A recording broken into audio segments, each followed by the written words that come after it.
When equipment breaks down and operations come to a halt, every single second counts. So why is your maintenance team spending 60% of their time doing anything but turning wrenches?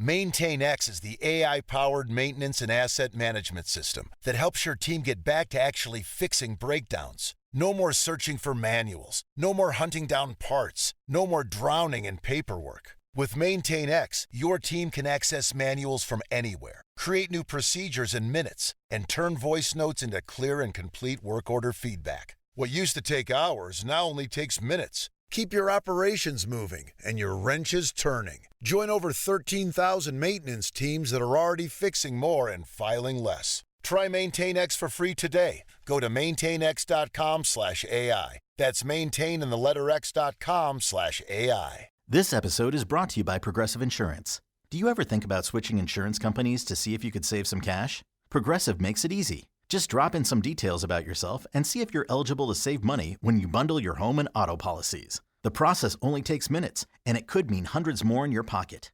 Visit Progressive.com after this episode to see if you could save. Progressive Casualty Insurance Company and Affiliates. Potential savings will vary. Not available in all states. Welcome in, everyone, to today's edition of the Royals Rundown podcast presented by Royals Review. I will admit that I started off that intro with a little bit of a smile on my face, but then I just looked at the MLB standings, and that cheery demeanor has diminished rapidly. I am Jacob Milham, joined today by my lovely co-host, Jeremy Hakayas Greco. Jeremy, scale of 1 to 10, how bad did the Royals need this off day? Let's see. Speaking as someone who just came off a 4-day weekend and is ready for the next weekend, I'm going to say you are always at a 10. You need an off day. So they are at a 10. Yes, that they are. Absolutely.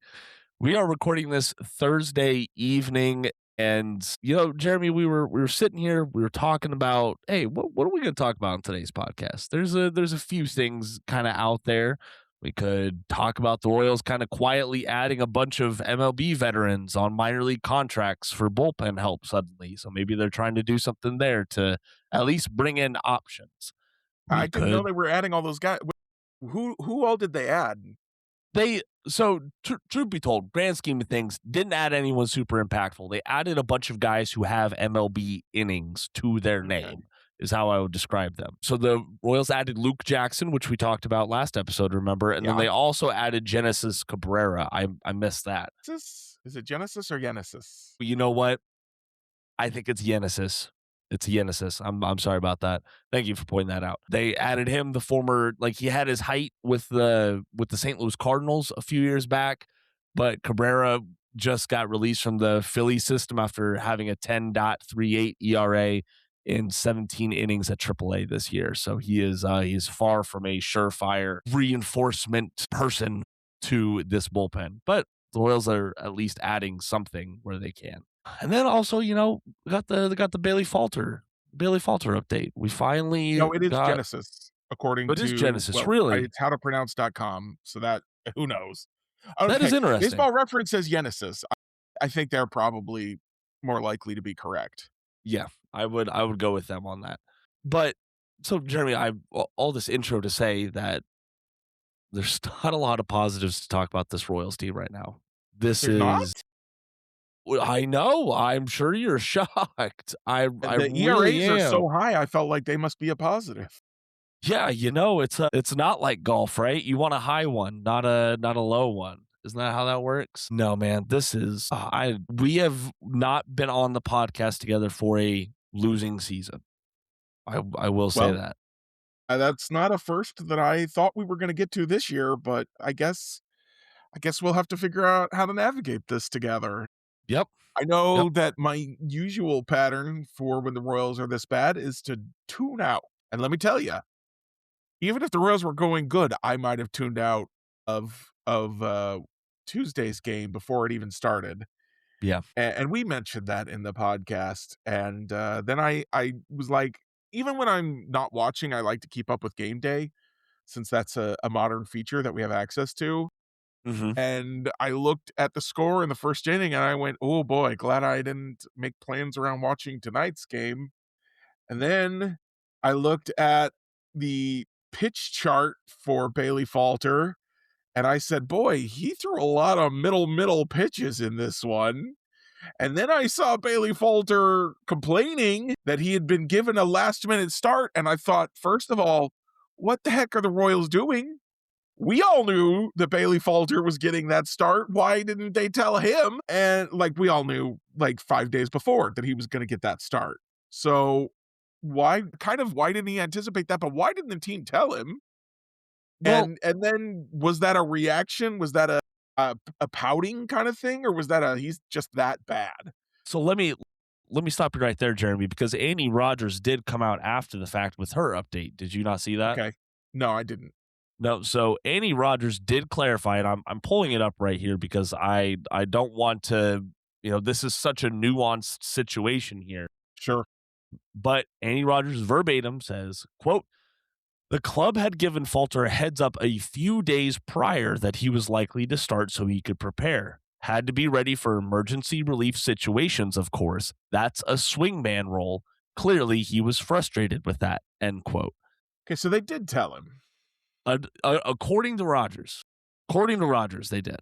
Yeah, and that's what makes sense. It goes beyond incompetent to not tell him. Because like I said, everyone, we both, all the net predictions, everything said Bailey Falter's going to start Tuesday night, as they're still waiting for Cole Reagans and Chris Bubich to come back. So for him to have not heard, I don't know what his deal was. Sounds like he's not happy. Well, he wasn't happy about being in Kansas City. He's not in Kansas City anymore. So you're not in Kansas anymore, Bailey Falter. Good luck. Yeah, that was one of those let the door hit you on the way out sort of DFAs. I don't feel like you have many of those in baseball, but that was a pretty bad taste to leave with the Royals fan base that already did not really like that Bailey Falter was wearing a Royals uniform in 2026 to begin with. The guy allowed 30 plus earned runs in between all of his outings for the Royals, which was absolutely awful. Really makes you wonder why. It takes me back to the offseason, and I still have so many questions about why they did the things that they did. Why did you tender a contract to Bailey Falter? Why did you tender a contract to Jonathan India? By the way, let's check in on Taylor Clark. I bet his numbers are decent. And the answer is, yeah, 9.9 ERA in Arizona, 24 games, 22 and 2/3 innings. Yeah. I don't know what the FIP is or anything because I inexplicably pulled up Baseball Reference instead of Fangraphs. Dare you. But yeah, that didn't make sense either. I was sure Taylor Clark would be back. He'd pitched reasonably well. I mean, he wasn't amazing, but he wasn't a guy that was going to get a ton of money either. He ended up getting $1.5 million from the Diamondbacks, and the Royals gave $3.5 to Bailey Falter. Correct. Why? I don't know. I don't know. A little bit more salt in 3.99 Sierra. Not a lot of strikeouts. So there's a lot of questions about whether he can maintain that. But he's certainly not worse than Bailey Falter was. A little bit more salt in the wound. One of the players that the Royals traded away for Falter was southpaw reliever Evan Sisk. Evan Sisk. Yes, who is absolutely doing great things for the Pittsburgh Pirates this season. In 19 games, he has a 1.57 ERA with a 2.72 FIP, and his 0.4 FWAR would rank highly in this Kansas City Royals bullpen.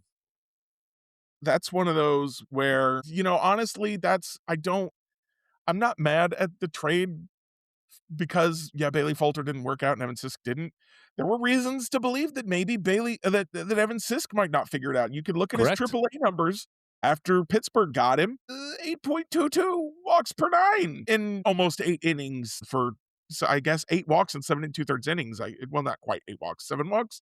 It doesn't matter. The point is a lot of walks when he got to Pittsburgh, and that was kind of his problem in Kansas City. Oh, no, wait, that was this year. He had a lot of walks. Last year, after they got him, it was 6.8 to 6.5 walks. The point is, a lot of walks for Evan Sisk. You didn't know if he'd figure it out. He's not walking guys now. Good for him. That's one of those where you go, whoops. It's a gamble that he's not going to work out. And Bailey Falter has been a steady veteran pitcher.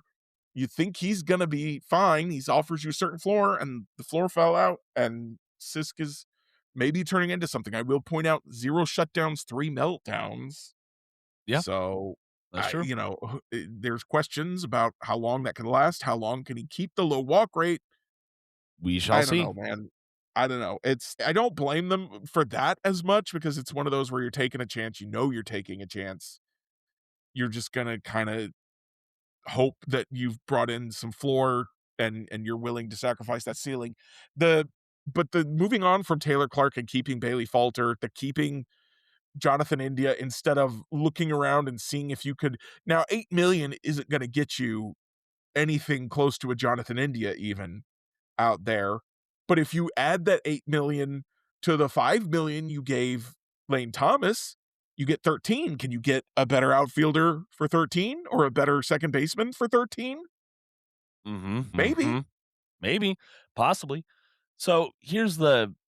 If you're willing to spend more money in general, Mm-hmm. could you get a better outfielder? Absolutely could. Absolutely could. So here's where I'm at, Jeremy. This is number one. Glad Bailey Falter's gone right now. Glad we don't have to play this game anymore of will he, won't he be something. Just move on. Mason Black got recalled from AAA Omaha to take his place. So we have a little bit of clarity there. And the Royals are about to begin this road trip going down to Texas, and we'll see who comes off the plane. This is Andy Rogers detailed just the Royals' reaction after getting swept at home for the second time in one homestand against the New York Yankees, where it wasn't close. The It first wasn't game was close. competitive. It's like after Lucas Erceg blew that ninth inning, and you can have a whole conversation. Should Lucas Erceg have been pitching in that inning after he'd thrown so many pitches the day before against the Mariners? Maybe they should have asked Daniel Lynch to go a second inning. Maybe Alex Lang, Nick Mears, it's somebody else. But they went with Lucas Erceg. It didn't go well. Also, a lot of the substitutions Q made in that game ended up hurting them. Tyler Tolbert coming in for, well, it wasn't Tolbert that pinch ran for Caglione. I think it was Starling Marte pinch hit for Caglione, and then Tolbert was in right field. Yeah, And so Jazz Chisholm goes to second, where if Jack is in right, I don't think Jazz does, or if he gets thrown out. mm-hmm. So there was a whole big mess in that game, and then they just shut down for 2 days. Yeah, that's the thing. It's wild to remember, like, just not long ago we were seeing some incredible fight from this team, and we were talking about their resilience and their energy and their things like that, and they have just absolutely rolled over. Like that's all I see in these quotes. That's all I see on the field. That's all I see in these interviews. I'm frustrated, Jeremy. Yeah, it's weird because it's absolutely what they did when they played the Yankees in New York too, was they had shown some fight, and then they showed some fight in the first game, and then they just rolled over for the next 2 games, and then it was like, well, now what's going on? Yeah. And it took the Mariners to get them out of that funk. Well, they're done with the Mariners. The Mariners can't get them out of their funk anymore. I look at the schedule and I go, Rangers, Reds, who's Astros? Who's the last one? I think it's Astros, yeah. Rangers, Reds, Astros. Those are 3 not good teams. The Reds are the best out of that bunch, and they're also, I mean, they're a couple games over 500, but they're not. They're being kind of carried a little bit by Ellie De La Cruz, and they've been extremely streaky. They'll go whole series without scoring runs. So you could look at that series and go, man, competent team could really make some hay in this 10-game road trip. But the Royals haven't looked competent on the road all year outside of Seattle, and they haven't looked competent, period, in a couple of weeks other than Seattle. Yeah. So here is something that I was driving home from work, and I was trying to think about, why am I so frustrated with this Royals team? Like, we've all seen bad Royals teams. We saw one just a few years ago. Like, this team is on pace for 98 losses right now. It's still not a 100-loss team. They're playing like it. But, like, I should be used to this. And the fact of the matter is that by this time in most seasons, I had, given up. I had admitted that this is a bad Royals team. They're going to play their 162. They're going to be sitting at home in October, and then we're going to do it all over again next year. This was the team that I hoped was at least going to take advantage of a weekend AL Central, of establishing that they can be a competent ball club in the win-loss standings. And right now, they're the polar opposite of that. Yeah. This team is terrible. It is awful. And it doesn't make any sense, because I look at this team and I say, this team is on paper more talented than the 24 or 25 teams. Yeah. And yet they're worse. I think that's what's frustrating, is because you look at this team and you're like, why are they so bad? Yeah. And there's not an obvious answer. I mean, yeah, Isaac Collins hasn't been good enough, and the second base situation hasn't been good enough, but they're still better than the left field that they were doing in 24. You're Jack right. Caglione's better than the right field they were doing. Certainly better than last year when they went 82 and 80. Yeah. We said if the outfield could just get to competence, that, even if everyone else slid back a little bit, they'd at least be as good as they were last year. And they do not look as good as they were last year. No, not even close. And this is, just the cherry on top of it all is the rotation. Like, we are seeing multiple quality starts get absolutely wasted at this point. And it's disheartening. It's frustrating. And, Matthew Lamar had a really good article come out today on royalsreview.com. I highly, highly, highly suggest you go and check it out, because, like you said, there's not one thing that I could point to that's the issue. But that makes it so much worse, because that makes me believe it's systemic. That makes me believe that this organization has, like, veins of bad coaching, of bad preparation, of bad development, and we can't fix it without absolutely, like, removing these veins. If I had to point to one thing, Jacob, I think I would have to point to the owner.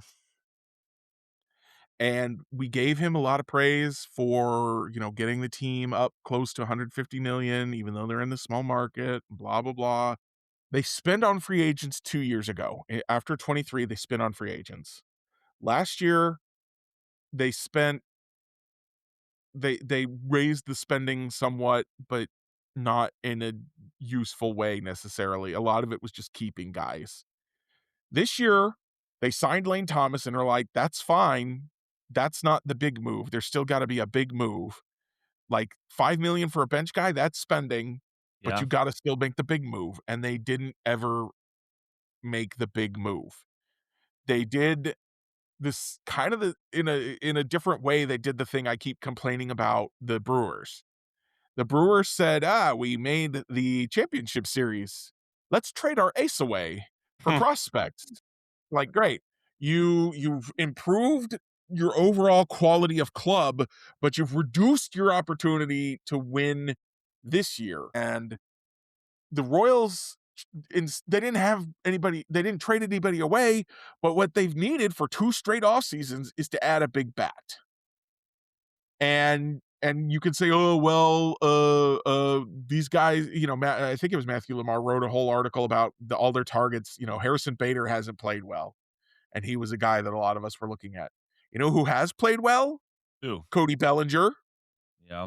You didn't spend on Cody Bellinger. You said, well, we're not going to spend that much. Certainly not. And if you had, where would you be? I think you'd be in a lot better place right now. Well, yeah, for sure. For sure.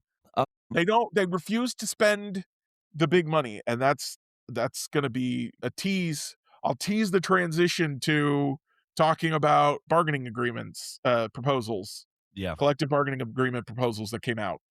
Because both of these proposals have a lot to say about how some of these teams are spending their money, Jacob. Well, yeah, for sure. For sure. But I'm going to keep us here for 1 minute. Yeah, for sure. Like, Rainey put out another put out a tweet, and I always love following him. He's a very good baseball mind, I think. Just listen. Did you see this B-War tweet? All right, listen to this. I don't spend any time on X, man. Okay, fair. I didn't know if it had matriculated to you via other means. Not yet, Right. at least. So Bobby Witt Jr. 3.5 B-War this season so far. Every other position player combined 3.2 B-War. The entire pitching staff, yes, on the Royals. The entire pitching staff 3.8 B-War. Yeah, I saw TJ Stats, yeah, posted the defensive runs leaders for shortstop, and Bobby Witt was lapping, and he posted the WAR for shortstops. Bobby's lapping, and I'm just like, Bobby Witt Jr. is out here trying to determine whether it's possible to win an MVP for a 100-loss team. Yeah, that's where we're at right now. One run they scored the last 2 days, Bobby Witt Jr. home run, Apo Taco. Not a coincidence. Not a quinky dink. All right. Folks, if you're listening to this, number one, kudos to you, because this is a Kansas City Royals podcast, and the Kansas City Royals are bad, but I would like to think that we're not. And here's Jeremy. If I'm taking a step towards accepting that this is a losing team and a lost season, so be it. But I need to. Well, no, it is. I need to make one thing abundantly clear.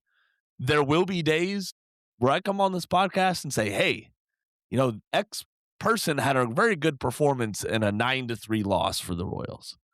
Hey, this pitch is looking a little bit different, even though he gave up 3 earned runs in his single appearance. It is going to be picking a lot of cherries and ignoring the rotten ones on the ground. And right now, this whole damn grove is pretty freaking rotten. Oh. Royals, I just keep going back to 82-80 was a good follow-up after the huge jump. And people will say, well, they lost more games. It was obvious they were declining. That's not how this works. Yeah. Lines aren't straight when it comes to this kind of stuff. But the Royals needed to do something big. And they mostly ran it back. They ran it back with the same hitting coach and said, now they'll get out of their slumps faster. And guess what? They're not. And I the guys that they brought in, Marcus Thames and Connor something, I think. I forgot his name. I'm blanking on his last name. I don't know if they're good coaches or bad coaches. I don't know how much input they get, how much input Alex Zumwalt has in the philosophy and helping the guys get out of the slumps. It's not happening. It's not happening. No, not at all. And it didn't happen last year. They have a lot of the same issues they had last year. And the Royals were like, well, we'll just tweak it a little. And they didn't need to overhaul the whole dang roster, but they needed to do more than a couple of wrench twists to fix the problem. Yeah. So, number one, I'm trying to find some cheery way, like something to just draw out some positivity. You want to know some former Royals that I saw today? One former Royal that I said hello to today? I do. So my command had an outing. We have a morale, it's called MWR, Morale, Welfare, and Recreation. And they schedule some events throughout the year to like, hey, let's get off the ship. Let's go spend some time with each other and just improve our camaraderie. Today, it was a Norfolk Tides game. $5 to get into a baseball game is a pretty good deal nowadays. And for the AAA team there in Norfolk, suiting up for the Tides is none other than Tommy Pham, who I said this is your positive? To. Yeah, this is a positive. Tommy Pham again? Well, I saw Jackson Kowar too warming up in the bullpen for the Tides. Jacob. And then, buddy, no. We gotta get you a new definition of positive. Well, no, because here's the real positive. I know how much Royals fans love Keone Duren, and he was sitting there in the dugout for the Durham Bulls. He was just doing his thing as a hitting coach in AAA now. He was one of the hitting coaches that the Royals fired, right? Correct. I'm trying, Jeremy. So can we? I want to talk about the works, the impending work stoppage. I think that'll be more positive than any of real this. Positive. Yeah. Let's talk about that one. Real good crowd pleaser there. Well, go ahead, Jeremy. Let's kick it off. Oh, I thought you would want us to go to break first. Fine. I guess if we're going to sit here and listen to this podcast about this terrible baseball team, we might as well listen to some commercials Listen, we as well. monetize. Y'all are crazy enough. We got to monetize you. We got to Monetize, power baby. our Pop-Tarts, our toasters. Yes. Those. Have you seen these electric bills? They're going up pretty drastically. All right. On that note, let's. So we got the first proposals from both sides in this labor negotiation. We're going to talk about that on the other side of this break. Stay tuned.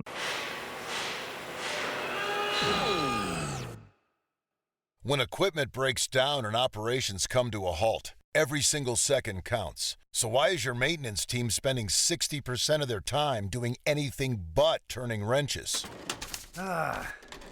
Maintain X is the AI-powered maintenance and asset management system that helps your team get back to actually fixing breakdowns. No more searching for manuals. No more hunting down parts. No more drowning in paperwork. With Maintain X, your team can access manuals from anywhere, create new procedures in minutes, and turn voice notes into clear and complete work order feedback. What used to take hours now only takes minutes. Keep your operations moving and your wrenches turning. Join over 13,000 maintenance teams that are already fixing more and filing less. Try Maintain X for free today. Go to maintainx.com/AI. That's maintain and the letter x.com/AI. Welcome back to the Royals Rundown podcast presented by Royals Review.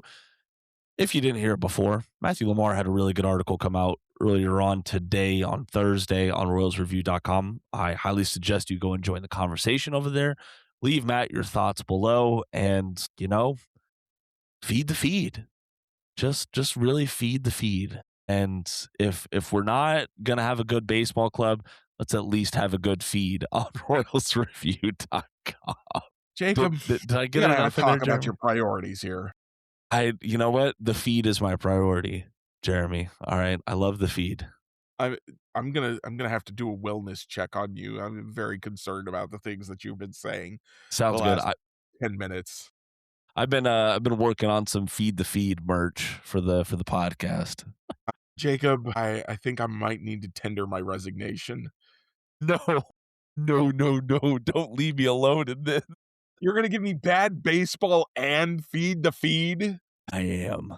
So the MLBPA dropped their first proposal for the new collective bargaining agreement, which they don't normally do. And looking at this proposal, I don't know why they don't. I love looking at, make sure everyone understands what your position is. And they had a lot of really interesting things to say.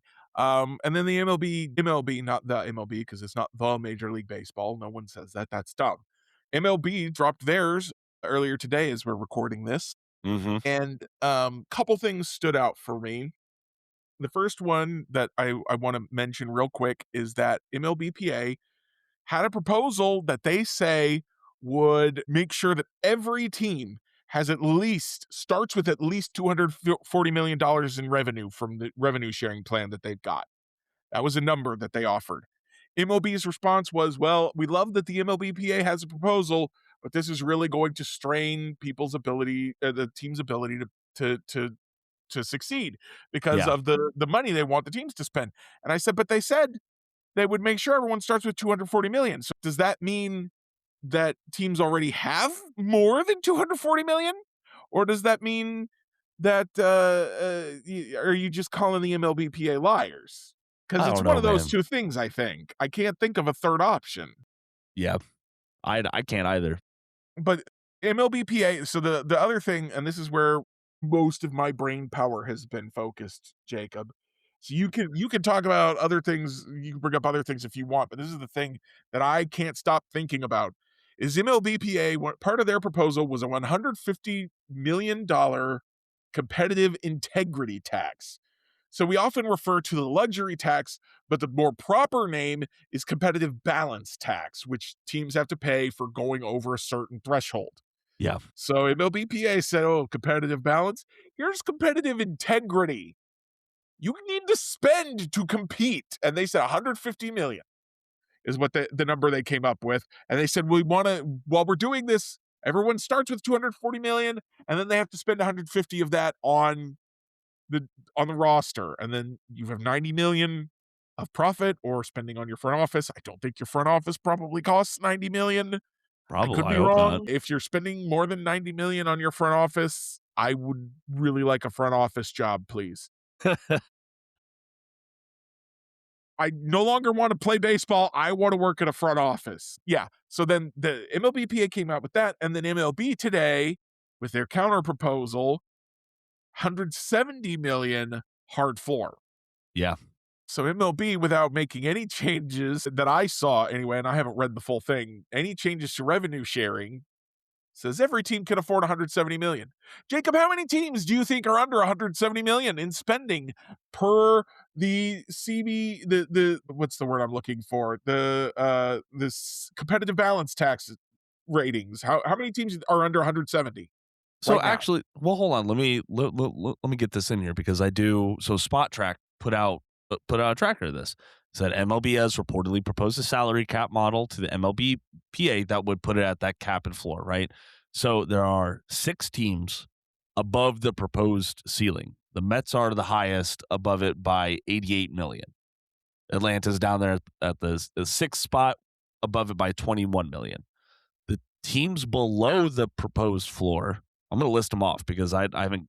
There's too many to count right now in my little brain. Miami, Cleveland, Chicago White Sox, Washington Nationals, Athletics, St. Louis, Tampa Bay, Pittsburgh, Minnesota, Colorado, Milwaukee, Cincinnati, Kansas City, Seattle, Baltimore. All those teams are below the proposed floor right now. I'm looking at COTS, and I've got 12 teams below the 170 floor. The Royals are at 142.7, but 185 for the competitive balance tax. So I'm not sure how Spot Track is coming up with that stuff, but so there's obviously some room to be like, the Royals are on the edge either way. The Royals could have spent a lot more money, or should have spent more money, it looks like, according to these numbers. That they should have. And again, that's without MLB even saying here. The MLBPA said, here, we'll fix revenue sharing for you. And the MLB said, we don't need to fix revenue sharing. They'll all spend 170. Yep. And people keep telling me, got in an argument with somebody on social media last night. They're like, yeah, but the teams that really want the salary cap are the ones that don't have any money, like the Athletics. I'm like, no. The teams that would benefit from a cap are the Mets, the Dodgers, Atlanta, New York. They're not the Oakland Athletics will not benefit under a cap system. They will have to spend more. They will lose money unless revenue sharing changes. Yeah. So that's the thing that people do not understand, is that the little teams don't want it. The Cardinals are out here under 100 million on their 40-man roster for the year. The Marlins are at 75, which is wild. The Athletics are also under 100. And then the Nationals are under 100. Now, most of these teams are over 100 per competitive balance, but the actual spending, less than 100 million in 2026. The Royals spent 150 in 2015. Inflation and value increase, these teams can all spend more. Yep. And none of them are. Yeah, that's true. All right. So there's a lot to go through on both of these proposals. I do want to highlight something that I do like in the union's proposal, which is we have heard a lot from the star players, right? Like those are the opinions we want to hear, especially those experienced players who are likely on their second or third contract, who represent the players in this negotiating process. There are a select few. But one thing that I thought of was like, well, while we're talking about a lot of money here, right?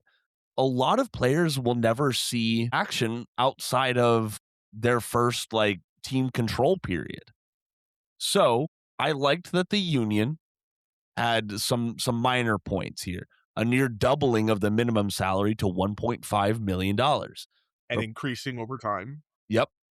For players who go through the arbitration process, a minimum salary of at least $3 million in there. And then also a pre-arbitration pool that begins at $180 million in 2027, up from just $50 million. And that benefits both the pre-arb and post-arb players, Correct. because a lot of the reason the post-arb players aren't getting any deals is because they say, well, we'll just pay the pre-arb guys a fraction of what we'd have to pay you. And if the pre-arb guys or the arb guys are getting paid more, well, now it might make more sense to just go ahead and pay that post-arb guy. Yeah. Yeah. If you think he's a little bit better.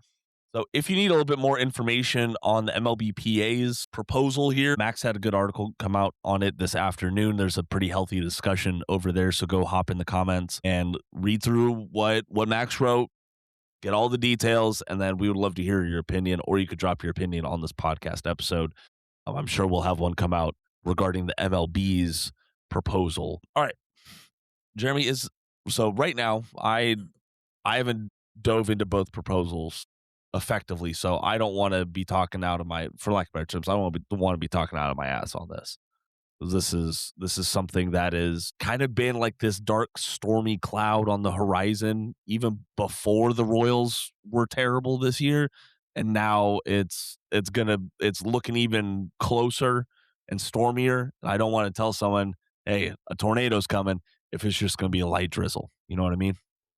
Yeah, I would be very surprised if we lost much time next year. We might lose some. I really think it's going to be closer to 2022 than 1994. Okay. I just don't see the teams being cohesive enough. I don't see them being aligned enough, because what the Royals, Brewers, and Rays want is very different from what the Dodgers, Mets, and Yankees want. Yeah. Yeah, Even absolutely. more than what a rookie wants compared to what Shohei Ohtani wants. Yeah, but there are more rookies than there are Shohei Ohtanis. Yeah, I think the players' union is going to be more coherent in their strategy than MLB is, and I just can't get over MLB being like, well, there's a perception that there's a competitive imbalance and we have to fix that.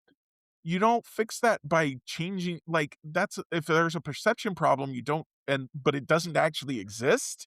If the thing people are perceiving doesn't exist, you don't fix it by just making up things that save the owners money. Yeah. And only some of the owners. Sure, I am, what's the word I'm looking for?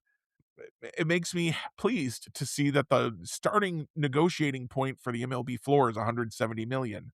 But it also infuriates me because so many teams aren't there, and apparently could be, even by the gosh, I keep doing that today, even by MLB's own admission. Yeah.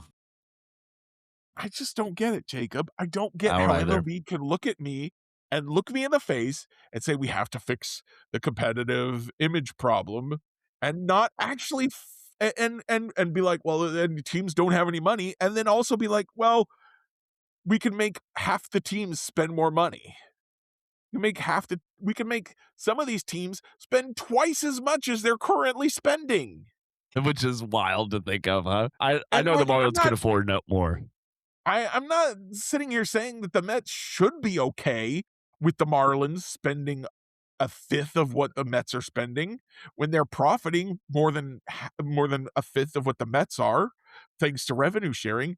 But I hate it when people talk to me like I'm stupid, and MLB is talking to me like I'm stupid. Yep, so far, and I'm sure this is not going to be the last time that this happens. All right, Jeremy. Hey, one other. Oh, sorry. Go ahead. I was just gonna say, there's also the Brian Henry wrote a really interesting article about the Dodgers sale, or not the Dodgers, the Padres sale. Well, yeah, that's right. And how could that address things? And the Padres are about to sell for $4 billion. The San Diego media market is not that much larger than the Kansas City media market. So It's why not. is the team worth 4 times more? Well, because they spent on the roster and people started showing up to the stadium. That's the only reason. And why did people show up to the stadium? Was it because the Padres won a World Series? No. It's because they actually made a real effort to improve their team through spending and handing out some big deals sometimes. And not all of those deals worked out, but they handed out more and the people kept showing up. We talked about this a few years ago when the Padres, I don't know where they stand now, but they went from being a team that received more in the competitive balance tax than they were paying, to a team that was paying more than they were receiving. And how did they do that? By spending on their roster. how did the Dodgers get to, like, the Dodgers aren't the best team in baseball just because they spend. They also they don't have the most money just because they're in Los Angeles. You know who else is in Los Angeles? The Angels. Yes, that they are. And so why do the Dodgers have so much more money? Well, because they spend and they compete. Yes. They spend, they compete, and they also have a pretty dang good supporting cast there, Yeah, I I would mean, say.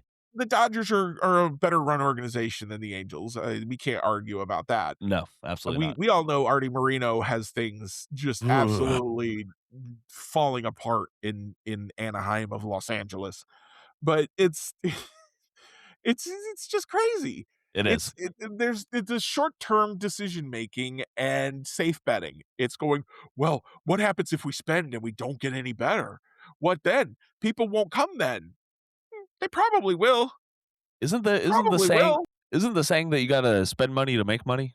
Yeah, but nobody does that anymore, Jacob. Everyone wants to just make money. It's all very don't take the ball, only throw. Ah, yes. I love that game with my dog. It's my favorite. Yeah, it's such short-term thinking. Yes, it is. How many dollars can I squeeze out of this team right today, this year, and not how many dollars can I squeeze from this team over the next 30 years? Yeah. Yeah, that's true.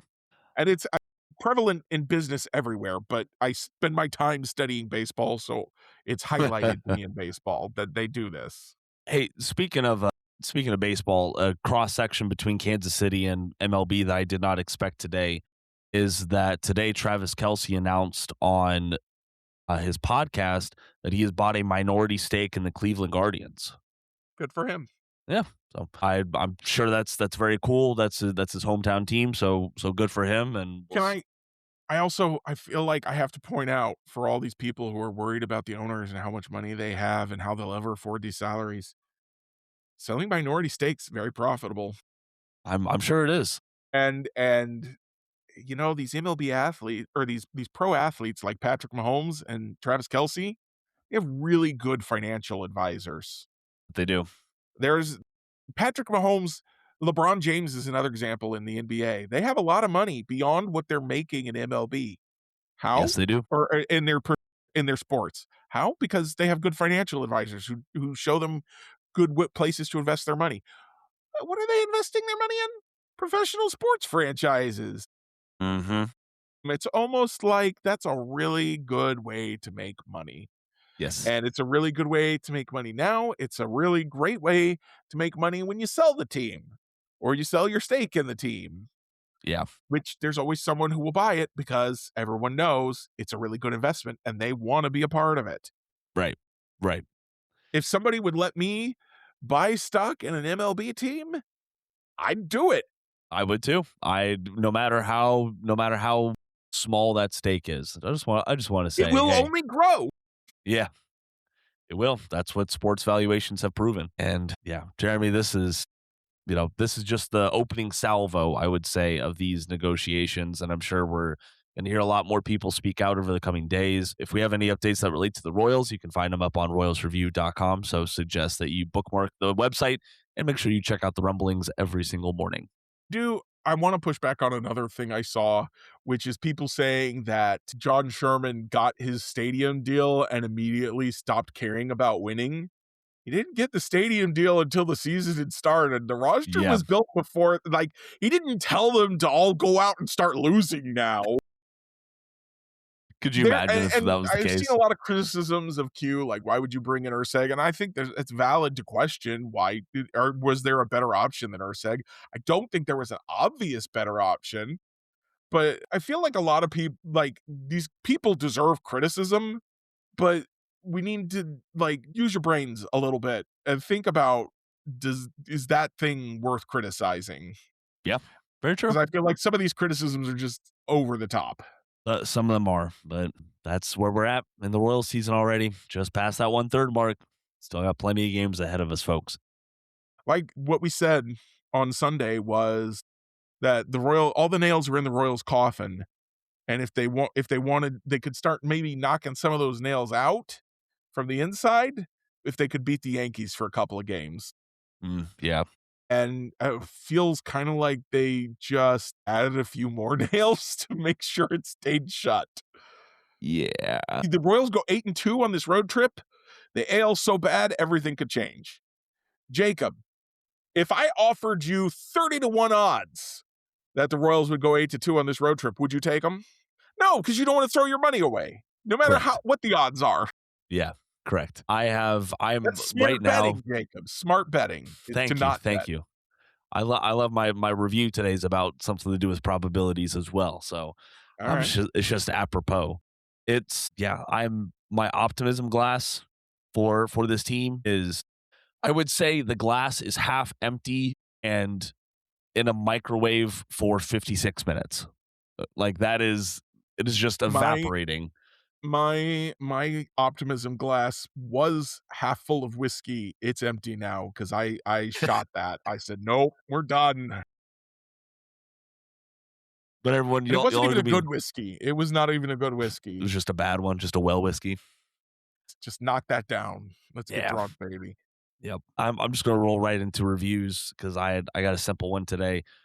I know Nate Silver can be a very divisive person for some of his books and how he uses statistics and things like that. But I've enjoyed some of the tools on the Silver Bulletin, which is kind of him and a team of people putting together some models and things that blend sports and politics and real world things. I find, like, I don't take it as gospel, but I do enjoy learning more about the line of thinking and how to measure things that I would consider not really quantifiable. But I would at least go and check out the free subscription at Silver Bulletin, see what's up with it. Jeremy, what you got for a review? You know what, Jacob? I am going to review for you today. I'm not quite finished with this yet, so I haven't added it to my 2026 media list. Psych Season 7. Okay, I like it. This is the worst Psych season, and I can't imagine it's close. Half the season has been Juliet found out that Sean was lying about being a psychic, and she's real mad about it. And that's reasonable. She had to find out eventually. It's reasonable for her to be mad about it, but Sean was, for lack of a better phrase, a jackass about her figuring it out. He didn't, the emotional intelligence, the thing that I love RJ Decker for, the emotional intelligence. Emotional intelligence is not a thing that shows up in Psych basically ever. And it continued to not show up here, where people behaved badly in order to generate laughs, and that doesn't ever make me laugh because it makes me angry and sad. And then it also forced me to spend a lot of time thinking about how Sean keeps doing search and seizure without a warrant. And, for 6 seasons, it's shenanigans. It's funny. We'll all just laugh about it.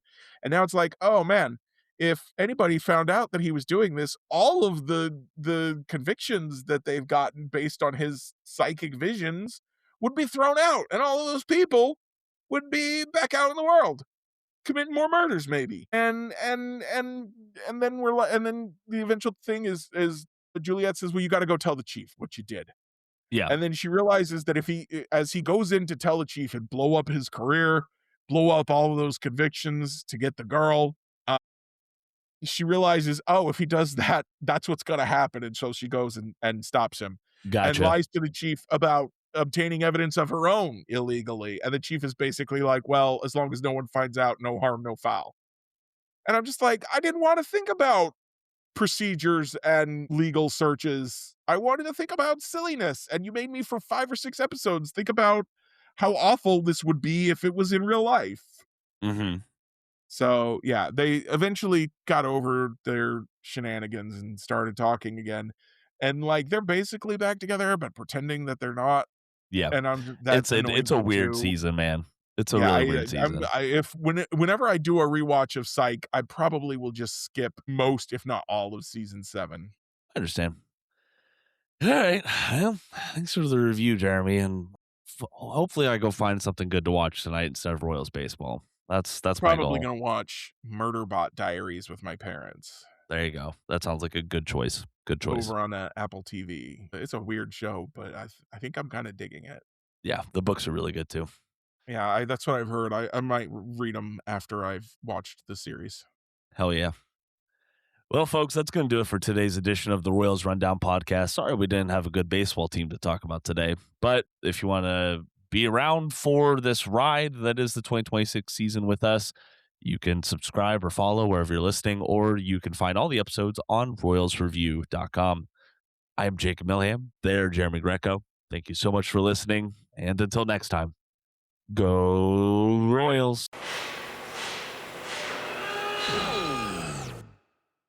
When equipment breaks down and operations come to a halt, every single second counts. So why is your maintenance team spending 60% of their time doing anything but turning wrenches? Maintain X is the AI-powered maintenance and asset management system that helps your team get back to actually fixing breakdowns. No more searching for manuals. No more hunting down parts. No more drowning in paperwork. With Maintain X, your team can access manuals from anywhere, create new procedures in minutes, and turn voice notes into clear and complete work order feedback. What used to take hours now only takes minutes. Keep your operations moving and your wrenches turning. Join over 13,000 maintenance teams that are already fixing more and filing less. Try Maintain X for free today. Go to maintainx.com/AI. That's maintain and the letter x.com/AI. If you like the show, please take a moment to rate, review, and subscribe. It really does help the show to grow. Thank you for listening.